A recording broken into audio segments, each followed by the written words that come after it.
हुन्छ रिभिजन होइन रिभिजन गर्न पर्छ ए होइन जे पढेछ नि जुन बुक फलो गरेछ नि अहिलेसम्म जुन बुक सुरुदेखि फलो गरेछ नि त्यो एफिसियन्सी 19 दिनको एफिसियन्सी बढाउने स्टुडेन्टहरू धेरै हुन्छ होइन त्यो वन्सरको फाइदा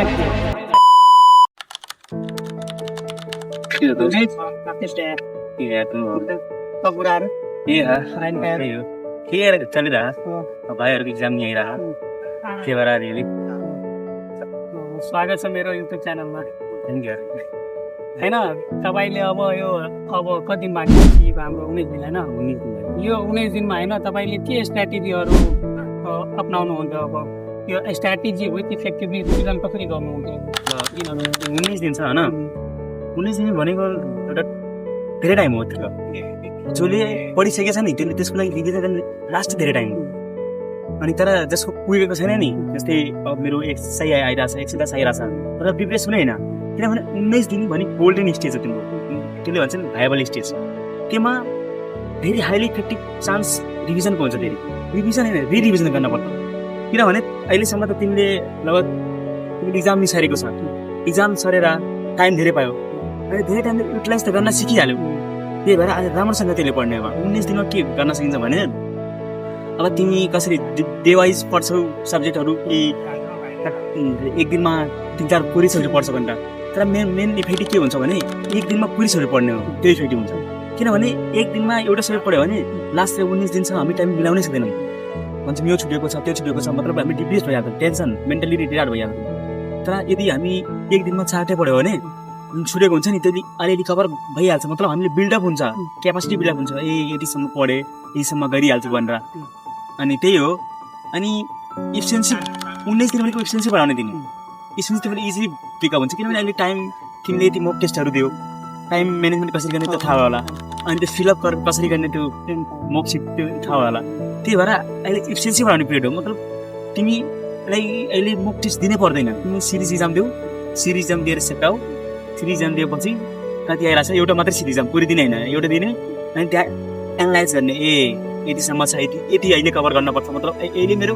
पुगेको छैन मतलब अहिले 19 दिनमा तिम्रो रिभिजन आराम इजिली भइहाल्छ अनि त्यही हो अरू त टाइम म्यानेजमेन्ट त 3 घन्टा हुन्छ राम्रो ढङ्ग त्यही भएर जति पढेछु नि त्यति मात्रै गर्ने यो होइन कि एक्स्ट्रा कभर गर्छु यो पढेछ भने त्यो पढेछ भने साथीले भने यो एक्स्ट्रा क्वेसन आउँछ अरे यहाँबाट आउँछ अरे त्यो कुनै आउन के आउन भाइहरू इजी आउँछ अनि इजी आउँछ भनेर जुन जति पढेछ कभर गरेछ नि त्यसले रिभिजन गर्ने हो एक्स्ट्रा पढ्यो भने तिमी एक्स्ट्रामा जाँदा ओभर एक्स्ट्रा भइहाल्छ मतलब तिमी यदि नदी पढेछौ भने नदीले रिभिजन गर तिमी नदी भनेर डाइरेक्ट समुद्रमा जानु पर्दैन त्यही भएर तिमीले रिभिजन गर इफेक्टिभ भएर अनि स्टे सेफ हेल्दी भयो टेन्सन लिन पर्दैन किनभने नाम निस्किन्छ इजिली नाम निस्किन्छ अनि निस्किन भने कतिजनाको हुन्छ नि कि अब पेङमा पढ्न मतलब 19 दिनमा आरामले कट अफ नगाल्न सकिन्छ इजिली कट अफलाई लिमिटमा राख्न सकिन्छ इजिली अनि सिट नि बढेको छ अहिले सिट बढेको कारणले कट अफ पनि घट्छ होला त्यही भएर अनि त्यही भएर अब